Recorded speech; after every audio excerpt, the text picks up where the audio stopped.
Okay, very good morning to all of you. Last time આપણે જ્યારે વાત કરતા હતા ત્યારે આપણે કર્સર વિશે આપણે વાત કરતા હતા, રાઈટ? કે કર્સર જે છે એ શેના માટે યુઝમાં લેવાય છે? આપણે જનરલી આપણે ડેટાબેઝમાંથી જ્યારે રેકોર્ડ ફેચ કરાવડાવવા હોય તો આપણે કર્સરની આપણે યુઝ કરાવડાવીએ છીએ. સો જે આ બધાનું પ્રેક્ટિકલ હજી બાકી છે, બટ તમને ખાલી અત્યારે થિયોરી પોર્શન થોડુંક સમજાવી દઉં છું કે આપણે કેટલી કેટલી વસ્તુ વારે ડીલ કરવાનું થશે, રાઈટ? સો અત્યારે કર્સર પહેલા વાળા જે છે આપણે ડેટા સ્ટોર કરાવવા માટે યુઝ કરાવડાવશું. જેમ આપણે .NET ની અંદર કઈ રીતે તમારે SQL ડેટા એડેપ્ટર તમે યુઝ કરો છો, ડેટા એડેપ્ટર ક્લાસ, રાઈટ? અને ડેટા ટેબલનો યુઝ કરાવડાવો છો, તો સેમ એ જ રીતે આપણે આની અંદર એન્ડ્રોઈડની અંદર ડેટા સ્ટોર કરાવડાવવા માટે આપણે કર્સરનો યુઝ કરશું, જે ઓલરેડી તમે J2EE ની અંદર શીખી ગયા છો, રાઈટ? કે કર્સર તમે કઈ રીતે યુઝ કરી શકો ડેટાબેઝમાંથી ડેટા ફેચ કરવા માટે. સો એની અમુક ક્વેરીઝ છે. ફોર એક્ઝામ્પલ myDB.રો ક્વેરી તમને આઈડિયા છે, રાઈટ? કે તમે બ્રેકેટની અંદર કોઈ પણ ક્વેરી આપો તો આનું જે કંઈ પણ રિઝલ્ટ આવે એ ડાયરેક્ટલી સીધું C1 નામના કર્સરમાં સ્ટોર થાય. આટલા માટે રિપીટ કરાવું છું, કદાચ કોઈ હોસ્ટેલવાળી ગર્લ્સ હોય જે લોકો જે છે એમને આખો લેક્ચર ના જોયો હોય પેલો, બરાબર, તો એને થોડોક આઈડિયા રહે એટલા માટે. Okay, so C1 dot move to first, but obviously એના નામ પ્રમાણે કયા રેકોર્ડ ઉપર મૂવ કરાવડાવશે? ફર્સ્ટ રેકોર્ડ ઉપર તમારું કર્સર જે છે મૂવ કરીને આપશે. અને હવે આપણે આવું ડિસ્પ્લે કરાવડાવી છે, સ્ટ્રિંગ UNM નામનો વેરિયેબલ ડિક્લેર કર્યો છે, એની અંદર C1 dot gate string of 0. તો આ વસ્તુ શું રિટર્ન કરીને આપશે? આ કર્સરની મેથડ છે ગેટ સ્ટ્રિંગ કરીને, રાઈટ? તો 0th નંબરની ફિલ્ડ, રાઈટ, જે 0th નંબરની ફિલ્ડ હશે એની ઉપર જે વેલ્યુ રહેલી હશે એ કયા વેરિયેબલમાં સ્ટોર થશે? U_NM નામના વેરિયેબલમાં સ્ટોર થશે. અને કર્સરની અંદર વાત કરું છું, ટેબલની વાત નથી કરતો અત્યારે, રાઈટ? કારણ કે એમાં પ્રોબ્લેમ શું થાય? સિલેક્ટ સ્ટાર ફ્રોમ કરાવો તો વાંધો ન આવે, તો હાલો બધા રેકોર્ડ ને બધા ફિલ્ડ જેથી આવી જાય. બટ ધારો કે અહીંયા તમે 2 કે 3 જ ફિલ્ડ પેલું કરાવતા હોય તો, ગેટ કરાવડા હોય તો પછી બંનેનો આઉટપુટ જે છે અલગ અલગ થઈ જાય, રાઈટ? સો યાદ રાખજો કે આ ફિલ્ડનું નંબર છે. So for example get string of 1 કરાવડાવું તો આનો મિનિંગ થાય કે ફર્સ્ટ નંબરનું જે ફિલ્ડ હશે કર્સરની અંદર, ફર્સ્ટ નંબરનું જે ફિલ્ડ હશે એ તમારા PWD સ્ટ્રિંગની અંદર સ્ટોર થશે. ઓકે, અને પછી તમારે આ વેરિયેબલ જે કંઈ કરવું હોય તમે ઇઝીલી કરી શકો છો. સો એ જ રીતે ઘણી અલગ અલગ મેથડ છે આપણે કર્સરની, એ થોડીક ડિટેલની અંદર ડિસ્કશન કરવાની છે. તો એની અંદરથી પહેલી મેથડ જે છે એ કર્સરની મેથડ છે ગેટ કોલમ કાઉન્ટ. આના નામ પરથી તમને ખબર પડી જાય, રાઈટ, કે આ વસ્તુ શું રિટર્ન કરતી હશે? તો but obviously total number of record જે છે એ તમારા કર્સરની અંદર કેટલા છે, રાઈટ, એ તમને રિટર્ન કરીને આપતું હશે. ફોર એક્ઝામ્પલ મારા લોગિન ટેબલની અંદર 20 રેકોર્ડ હોય, રાઈટ, તો હું એમ લખાવડાવું કે C1 dot gate column count, તો આનો આઉટપુટ કેટલું આવશે? આ મેથડ મને કેટલી વેલ્યુ રિટર્ન કરશે? 20 વેલ્યુ રિટર્ન કરીને આપશે. 20, ઓકે, ઇન્ટીજર 20 જે છે એ મને રિટર્ન કરીને આપશે. ટોટલ નંબર ઓફ જેટલા રેકોર્ડ હશે કર્સરની અંદર એટલા તમને કાઉન્ટ કરીને આપશે. ઓકે, આની જરૂર ક્યારે પડે? આ ગેટ કોલમ કાઉન્ટ મેથડ જે હોય, રાઈટ, એ બધી યુઝ કરવાની જરૂર ક્યારે પડે? તો હું તમારા માટે કહી દઉં ખાલી સિમ્પલી, કે જ્યારે આપણે લોગિનનું પેજ ક્રિએટ કરતા હોય, રાઈટ, તો લોગિનનું પેજ ક્રિએટ કરતા હોય તો આપણે બધા રેકોર્ડ ચેક કરવા પડે ને, રાઈટ? કે ફોર એક્ઝામ્પલ ફર્સ્ટ નંબરનો રેકોર્ડ આપણો ઓકે છે કે નહીં. એટલે ફોર એક્ઝામ્પલ હું એમ કહું મારો યુઝર નેમ ABC છે અને પાસવર્ડ ABC છે. હવે ટેબલની અંદર ABC નંબરનો રેકોર્ડ જે છે એ 15મા નંબરનો હોય, રાઈટ? તો તમારે ફર્સ્ટ નંબરના રેકોર્ડથી માંડી અને 20 રેકોર્ડ સુધી પહેલા ચેક તો કરવા જવું પડે ને, કે ABC યુઝરનેમ પાસવર્ડ છે નથી, હાલો પછી બીજા રેકોર્ડ ઉપર મૂવ કરો કે ABC યુઝરનેમ છે, ઓકે નથી, હાલો કઈ નહીં, ત્રીજા રેકોર્ડ ઉપર મૂવ કરાવડાવો કે યુઝરનેમ ABC અને પાસવર્ડ ABC છે નથી, હાલો ઓકે ચોથા રેકોર્ડ ઉપર મૂવ કરાવડાવો. તો તમારે બધા રેકોર્ડ આરે એકચ્યુઅલી કમ્પેરિઝન કરવું પડે. તો પહેલા બધા રેકોર્ડ આરે કમ્પેરિઝન કરવું હોય તો એના માટે તમારે પહેલા ટોટલ નંબર ઓફ રેકોર્ડ જે છે એ તમારે ગેટ કરાવડાવવા પડે, અને પછી ત્યાં સુધી તમે લોકો લૂપ ફેરવો.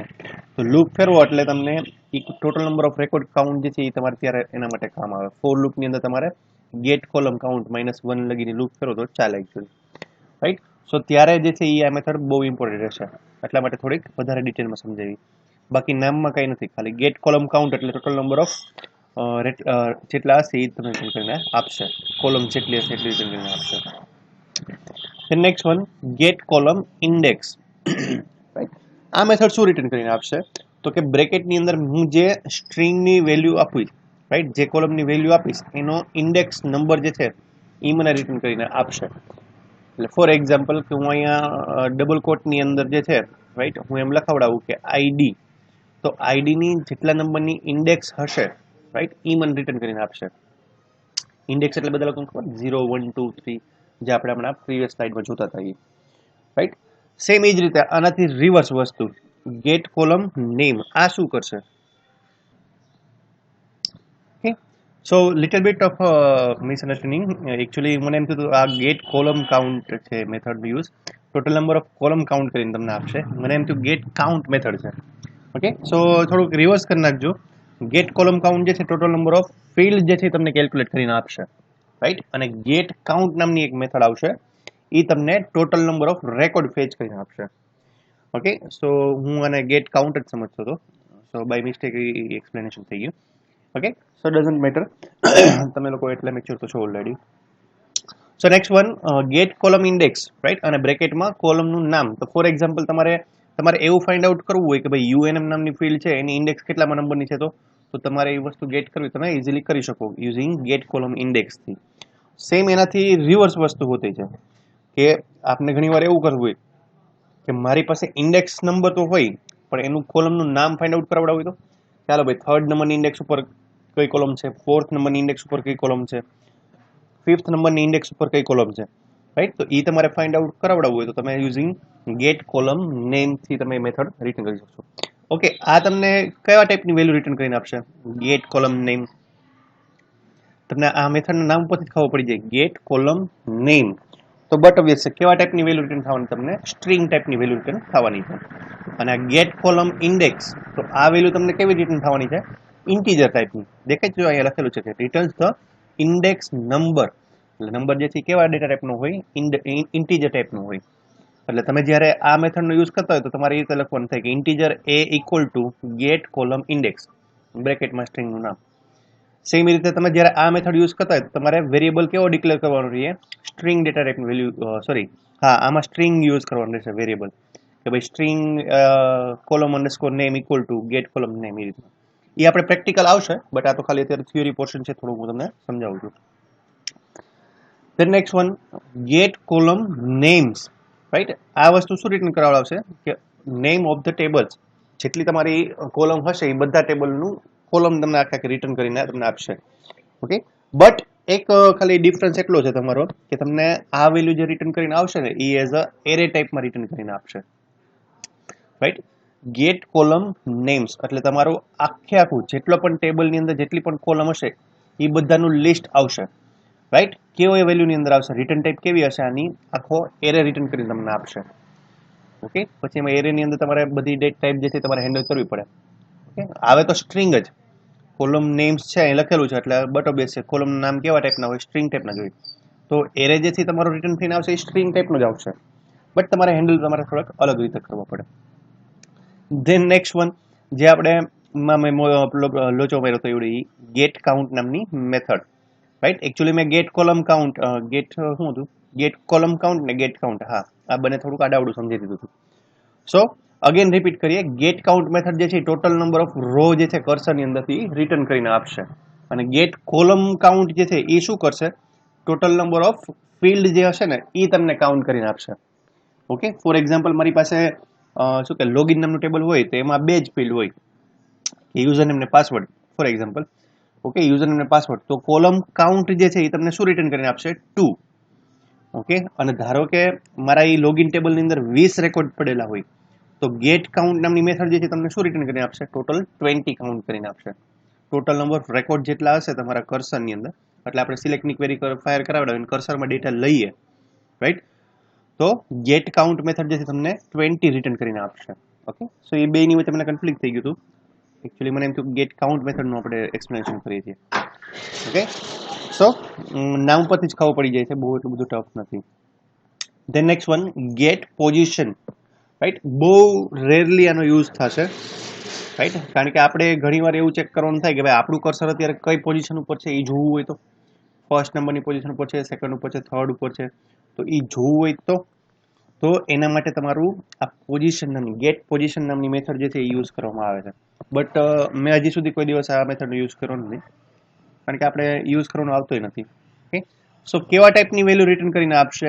ગેટ પોઝિશન જે છે બટ ઓબ્વિયસલી ઇન્ટીજર વેલ્યુ હોય, રાઈટ. 0th નંબરના રેકોર્ડ ઉપર છે, ફર્સ્ટ નંબર 0th નહીં, ફર્સ્ટ નંબરના રેકોર્ડ ઉપર છે, સેકન્ડના ઉપર રેકોર્ડ છે, કે થર્ડ ઉપર છે, કે ફોર્થ ઉપર છે.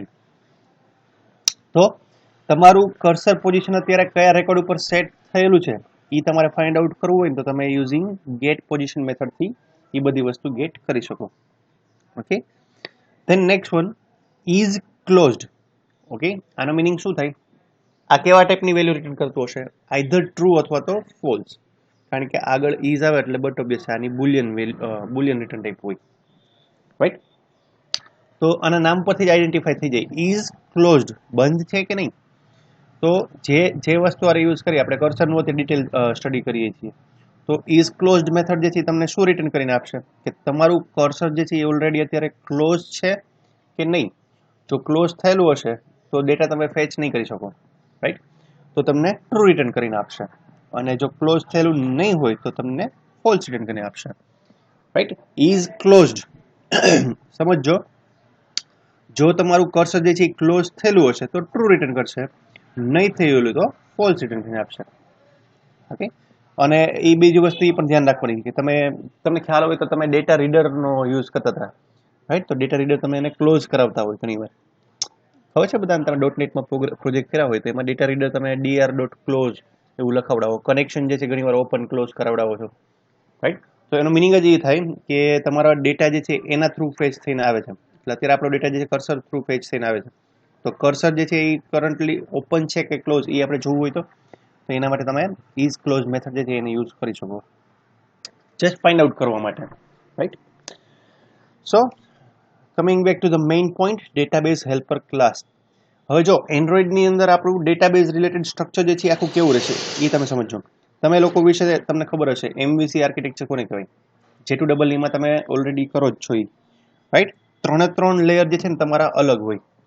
ફોર એક્ઝામ્પલ બિઝનેસ લોજિક આખું અલગ હોય, રાઈટ? તમારું જે કંઈ લોજિક ડેટાબેઝનું લોજિક હોય એ આખું અલગ હોય, અને ડિઝાઇનિંગ પાર્ટ આખું અલગ હોય, રાઈટ? સો એવું જ વસ્તુ આપણે એન્ડ્રોઈડની અંદર કરવાનું થશે. થોડુંક પ્યોર MVC તો ના કહી શકીએ, but little bit of portion of MVC આપણે સ્ટડી કરશું અત્યારે, રાઈટ? કે આપણું ડિઝાઇનિંગ પોર્શન જે છે એ આખું એક ડિઝાઇન ફાઇલમાં જ રહેવું જોઈએ. એટલે આપણી .ASP શું આપણી XML ફાઇલ જે આવે, રાઈટ? આપણે એન્ડ્રોઈડની ખબર છે activity layout _XML, right? Main file આવે છે, તો એ આપણી ડિઝાઇન ફાઇલ તરીકે આપણે એને કન્સિડર કરશું.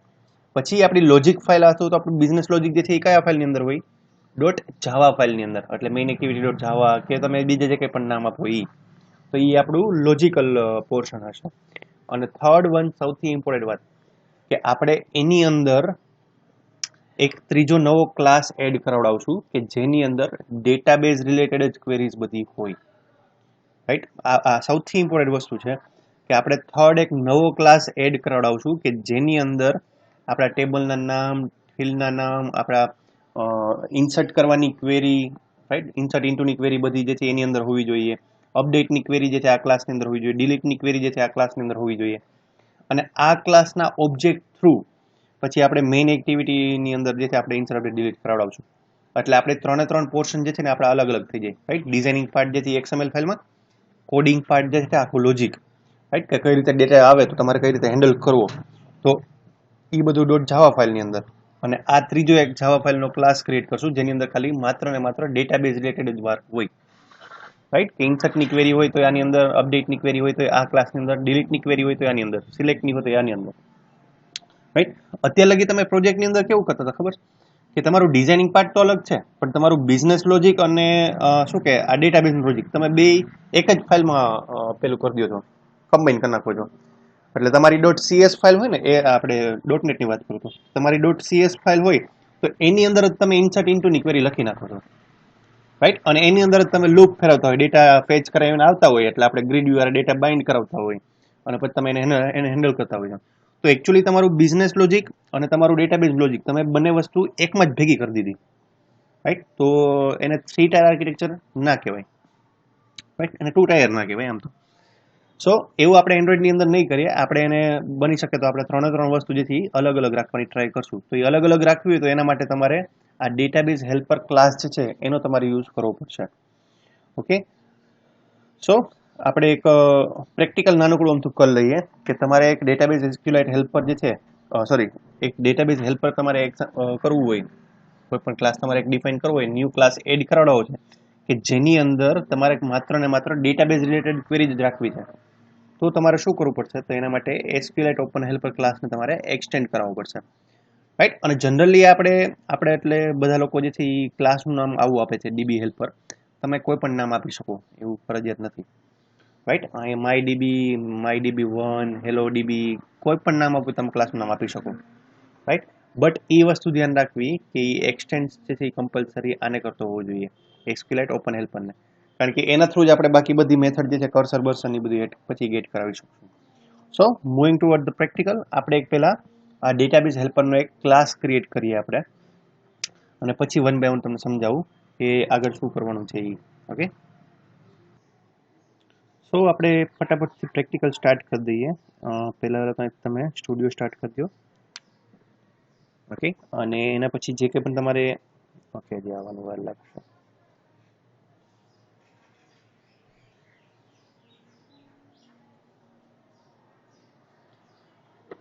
Again just for your general knowledge, Android સ્ટુડિયોનું લેટેસ્ટ વર્ઝન જે છે 4.1 છે. Okay, right now we are using 3.5. So જે લોકો જે છે ઘરે એન્ડ્રોઇડ સ્ટુડિયો યુઝ કરતા હોય તો અપડેટ કરવું હોય તો કરી નાખજો. સ્ટુડિયો અપડેટ કરશો એટલે એની હારે SDK પણ અપડેટ થશે. સો થોડીક ડેટા બચાવીને રાખજો, કારણ કે 400 MB જેટલું તો અપડેટ હોય જ છે.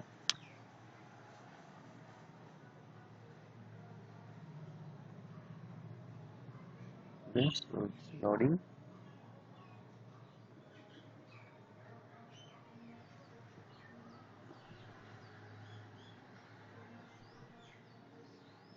જે કે વર્ક હોય આપણે બંધ કરી દઈએ, અહીંયાથી ન્યૂ એક ક્રિએટ કરી દઈએ છીએ. સો you just go to file, click new and new project, અને આ પ્રોજેક્ટનું નામ કંઈ પણ આપી દો. Butterfly empty activity, select next. Okay, application નામ આપી દઈએ, ફોર એક્ઝામ્પલ SQLite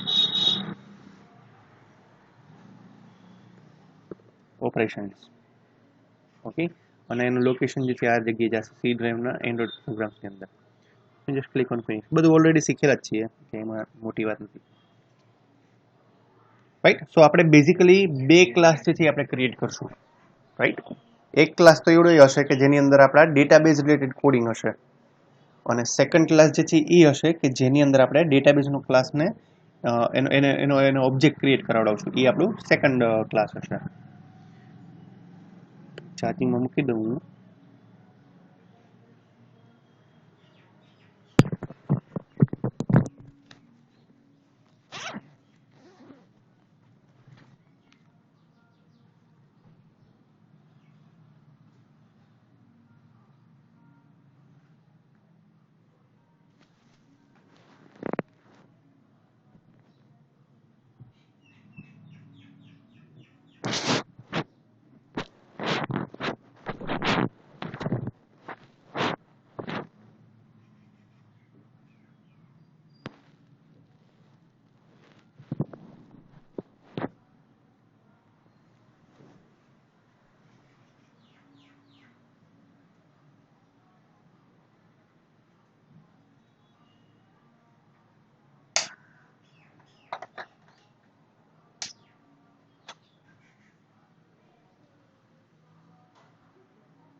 ઓકે, સો આ આપણું અત્યારે ગ્રેડર બિલ્ડ થઈ રહ્યું છે.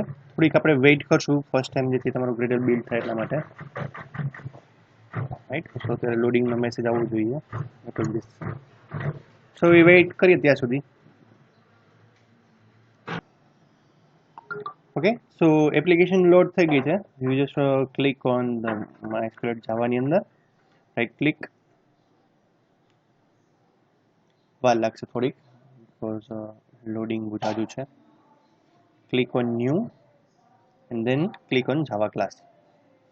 હવે તમારે જાવા ક્લાસ એકચ્યુઅલી ક્રિએટ કરવો છે. કોઈ પણ તમે જે છે એ ક્લાસનું નામ આપી શકો, for example MyDB adapter, okay, અથવા તો MyDB કરીને જ આપી દો. કાંઈ પણ જે ક્લાસનું નામ આપવું તમે ઇઝીલી આપી શકો છો. આપણે અત્યારે કોઈ એનો સુપર ક્લાસ એક્સટેન્ડ નથી કરાવતા.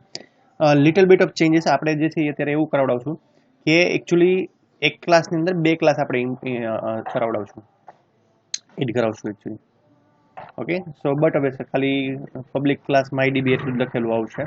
આનું કન્સ્ટ્રક્ટર કે એવું કંઈ વસ્તુ આપણે ક્રિએટ નથી કરાવડાવી. સો આપણે મેન્યુઅલી જે છે આપણે આના કન્સ્ટ્રક્ટરની બધી વસ્તુ ક્રિએટ કરાવડાવવી પડશે. ઓકે, સો સો આપણે અહીંયા મેન્યુઅલી જે છે એ માયડીબીનું કન્સ્ટ્રક્ટર એડ કરાવી દઈએ. સો you just public void mydb, અને કન્સ્ટ્રક્ટર ક્રિએટ કરવું હોય તો જનરલી કન્ટેક્સ્ટ જે છે આપણે જોશે. આ એકચ્યુઅલી આ કન્ટેક્સ્ટનો યુઝ બીજી જગ્યાએ આપણે કરશું. Okay, contact C. સો આ એનું કન્સ્ટ્રક્ટર થઈ ગયું. બટ ઓબ્વિયસ અત્યારે એના પેકેજીસ જે છે ઇમ્પોર્ટ થયેલા ના હોય, સો યુ જસ્ટ અલ્ટર એન્ટર એટલે ઇમ્પોર્ટ કરી દેવાના ક્લાસીસ બધાના. રાઈટ, સો એની એરર જેથી સોર્ટ આઉટ થઈ જશે. ઓકે, સો આ આપણું કામ અહીંયા પૂરું થઈ ગયું. હવે આપણે નેક્સ્ટ વન આપણે બીજો એક ક્લાસ એડ કરાવડાવીએ. Okay, for example static class, just wait, erase થવા લાગે છે. Public static class for example my DB helper. Okay, એટલે ઓટોમેટિકલી અહીંયા માયડીબી ની અંદર નવો ક્લાસ જે છે એ ઓટોમેટિક ક્રિએટ થવા માંડે. હવે આ ક્લાસ જે છે ને એ આપણો મેઇન ક્લાસ રહેશે. ઓકે, સો મેઇન ક્લાસ મેં તમને કીધું શેના થ્રુ તમારે એક્સટેન્ડ કરાવડાવવાનો. એક્સટેન્ડનો સ્પેલિંગ એકચ્યુઅલી અહીં ખોટો છે મારો. હા, okay, so you just write down SQLite, આવી જવું જોઈએ ડ્રોપ ડાઉનની અંદર. હા, ઓકે, સો SQLite ઓપન હેલ્પર, આ મેથડ આ તમારો મેઇન ક્લાસ છે, સુપર ક્લાસ છે ને તમે કહો છો જનરલી. આની અંદરથી બધી મેથડ જે છે તમારી ઇનહેરિટ થશે. ઓકે, સો બ્રેકેટ સ્ટાર્ટ, બ્રેકેટ ઓવર. સો સિમ્પલી આટલી રીતનું તમારું જે છે એ તમારો એક ક્લાસ ક્રિએટ કરવાનો રહેશે તમારે. રાઈટ, સો હવે નેક્સ્ટ આ ક્લાસનું જે છે આપણે ઓબ્જેક્ટ ક્રિએટ કરીએ પહેલા તો. Okay, so here we are creating the new class using SQLite open helper. હવે બટ ઓબ્વિયસ આ લોકોની અંદર એક એરર આવવાની છે, કારણ કે આપણે એક ક્લાસની અંદર બીજો ક્લાસ જે છે આપણે એડ કરાવડાવીએ છીએ. સો એક મેસેજ તમને ડિસ્પ્લે કરશે, ખાલી તમારે જે છે તમારે બધી મેથડ જે છે એ ઇમ્પ્લિમેન્ટ કરાવવી પડે. આપણે કેમ થ્રેડની અંદર હોય તો થ્રેડની અંદર આપણે ટ્રાય અને કેચ બ્લોક મૂકીએ જ છીએ કમ્પલસરી. રાઈટ, નતર એ વોર્નિંગ એરર મેસેજ આપે એટલા માટે. સો આપણે અહીંયા ઇમ્પ્લિમેન્ટ મેથડ્સ પર ક્લિક કરી દઈશું એટલે તમને પૂછશે કે તમારે આ SQLite ઓપન હેલ્પર છે તો એની કેટલી મેથડ જે છે એ તમારે ઇમ્પ્લિમેન્ટ કરાવડાવી છે. રાઈટ, સો આ બંને મેથડ જે છે આપણે અહીંયા શીખી ગયા હતા, ઓન ક્રિએટ અને ઓન અપગ્રેડ. રાઈટ, જ્યારે તમે SQLite ઓપન હેલ્પર ક્લાસ જે છે એક્સટેન્ડ કરાવશો તો બાય ડિફોલ્ટ આ બે મેથડ જે છે તમારી બનવી જ જોઈએ. ઓકે, સો આપણે ઓકે ઉપર ક્લિક કરી દઈએ છીએ એટલે તમારા આ માયડીબી હેલ્પર જે તમારો ક્લાસ છે, રાઈટ, એની બે મેથડ જે છે ક્રિએટ થશે. ફર્સ્ટ ઓફ ઓલ જે હતી કઈ, ઓન ક્રિએટ, અને second one on upgrade. Okay, હવે આ બંને મેથડ વિશે તમને આઈડિયા આપી દીધો છે ઓલરેડી. રાઈટ, કે ઓન ક્રિએટ મેથડ જે છે એ ખાલી કેટલી વાર કોલ થશે આખી એપ્લિકેશન થ્રુ, ઓનલી વન્સ, એક જ વાર જે છે તમારી આખી એપ્લિકેશનનો લાઈફ ટાઈમ થ્રુ એક જ વાર કોલ થશે. અને ઓન અપગ્રેડ મેથડ જે છે ક્યારે કોલ થશે કે જ્યારે તમારી શું કે ડેટાબેઝના સ્ટ્રક્ચરની અંદર કંઈક ચેન્જીસ આવે. રાઈટ, ઘરે છે એટલે આવું રહેવાનું છે. ડેટાબેઝના સ્ટ્રક્ચરની અંદર જ્યારે કંઈ પણ ચેન્જીસ આવે, રાઈટ, તો તમારા શું કે વર્ઝન ડેટાબેઝના સ્ટ્રક્ચરમાં ચેન્જ આવે, ધારો કે તમારું 2 ફિલ્ડનું ટેબલ હોય એમાંથી 3 ફિલ્ડ થાય, 4 ફિલ્ડનું ટેબલ થાય, અથવા તો એકાદું ફિલ્ડ રિમૂવ કરવાની વાત આવે, રાઈટ, તો એને અપગ્રેડેશન કહેવાય. તો એ અપગ્રેડેશન જે છે તમારે કરાવડાવવું હોય તો તમે ઓન અપગ્રેડ મેથડ ઉપર ક્લિક કરી શકો. એકચ્યુઅલી ઓન ક્રિએટ પછી ઓન અપગ્રેડ મેથડ કોલ થાય છે. રાઈટ, કે જો ઓલરેડી ટેબલ હોય અને બંને ડેફિનેશન અલગ અલગ હોય તો તમારે શું કરવું. બટ ઓન અપગ્રેડ ઉપર આપણે કોઈ જનરલી કે કોડિંગ અત્યારે કરશું નહીં, સિવાય કે આપણે ટેબલ ડિલીટ કરાવડાવવું હોય તો. રાઈટ, સો અત્યારે બાય ડિફોલ્ટ આ બંને મેથડ જે તમારી ક્રિએટ થાય છે, અને આ ઓન ક્રિએટ મેથડની અંદર આપણે મેઇન આપણો જે કોડ છે એ આપણે લખશું અત્યારે, કે તમારી ડેટાબેઝની અંદર તમારે ટેબલ કઈ રીતે ક્રિએટ કરાવડાવવું, ટેબલ ક્રિએટ કરવાનો કોડ જે છે આની અંદર લખાવડાવશું આપણે. ઓકે, સો પહેલાં તો આપણે જોઈ લઈશું એરર આવે છે અત્યારે. માઉસ કરી, ઓકે, હા, કન્સ્ટ્રક્ટર નહીં ગયું, સો આપણે ક્લિક કરી દઈશું કન્સ્ટ્રક્ટર અને ઓપન હેલ્પરમાં રાખી દઈએ એઝ ઇટ ઇઝ. ઓકે, આપી દઈએ. Okay, so this is constructor, બનવું જોઈએ જ, ફરજિયાત છે, આપણે એનું તો ક્રિએટ કરવી. સો આપણે એક કામ કરીએ, અહીંયાથી 1 બાય 1 જે છે એ આપણે સ્ટાર્ટ કરીએ કે તમારે કેટલી વસ્તુ પહેલાં જોઈએ છે. રાઈટ, સૌથી પહેલાં આપણે શું લેશું, ડેટાબેઝનું નામ જે છે આપણે ડિફાઇન કરશું. ઓકે, તો સો આપણે ડેટાબેઝનું પહેલાં તો નામ આપણે અહીંયા રાખી દઈએ. આટલી બધી આર્ગ્યુમેન્ટની જરૂર નથી, એકચ્યુઅલી ખાલી કન્ટેક્સ્ટ લીધું તો ચાલે.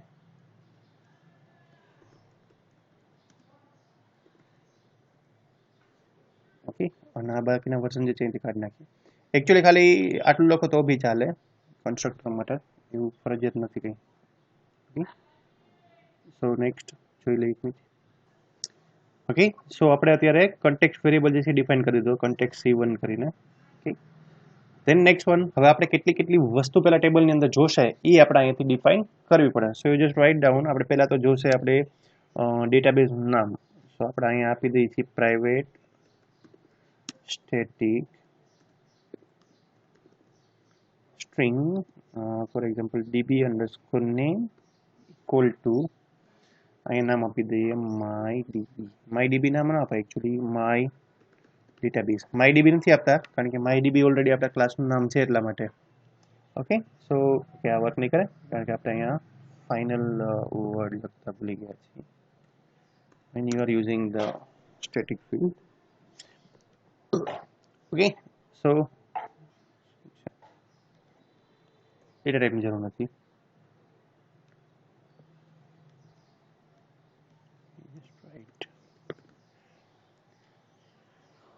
ઓકે, સો આપણી ડેટાબેઝનું નામ આપણું અહીંયા કમ્પ્લીટ થયું. સેમ એ જ રીતે ડેટાબેઝ હોય તો ડેટાબેઝની અંદર કઈ વસ્તુ હોય, બીજી ટેબલ્સ હોય, ટેબલની અંદર ફિલ્ડ હોય તો આપણે એ પણ વસ્તુ આપણે સ્પેસિફાઈ કરવી પડે. સો આપણે આની જ કોપી કરી લઈએ છીએ. બટ બેસે બધા લોકો જે છે સ્ટ્રિંગમાં જ આવવાના છે બધા નામ. સો string then you just write down table underscore name equal to આપણે ફોર એક્ઝામ્પલ કેવું ટેબલ ક્રિએટ કરાવશું તો કે આપણે લોગિન ટેબલ આપણે ક્રિએટ કરાવડાવું. ઓકે, હવે નેક્સ્ટ વન, લોગિન ટેબલની અંદર કયા કયા ફિલ્ડ આવશે એ તમારે સ્પેસિફાઈ કરવું પડશે. સો અગેન કંટ્રોલ V. ઓકે, હવે આપણે અહીંયા ફિલ્ડના નામ આપીએ. ઓકે, ફોર એક્ઝામ્પલ ફિલ્ડનું નામ જે છે મારું user અંડરસ્કોર નેમ. ઓકે, કે ભાઈ યુઝર અંડરસ્કોર નેમ નામનું ફિલ્ડ છે તો એ વેરિયેબલની વેલ્યુ કઈ હશે તો કે યુઝર અંડરસ્કોર નેમ.